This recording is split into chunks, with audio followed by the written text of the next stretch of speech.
Por ka një mësim që ne shqiptarët mund të nxjerrim nga zgjedhjet në Hungari. Ajo çfarë ishte ndryshe kësaj here në zgjedhjet në Hungari ishte pjesëmarrja masive në votime mbi 80% e qytetarëve hungarez. Kjo është arsyeja pse unë kam propozuar dhe kam insistuar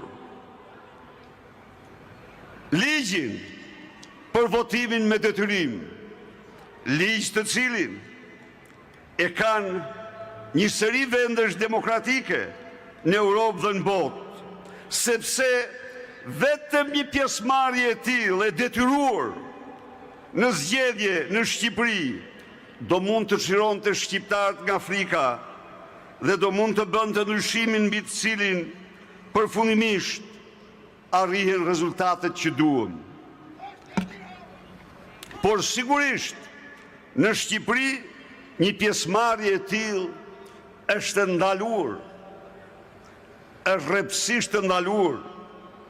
Është ndaluar nga thirrjet dhe kërcënimet e hapura të armikut të votës lirë shqiptarëve Edi Rams ndaj qytetarëve për të mos dalë në sheshe dhe për të mos u paraqitur në votime në rast se ata nuk votojnë për Partinë Socialiste.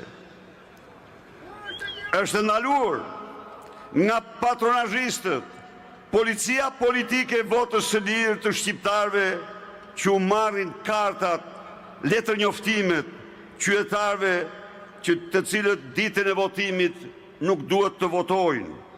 Është ndaluar nga ndryshimet e vendodhjeve të qendrave të votimit.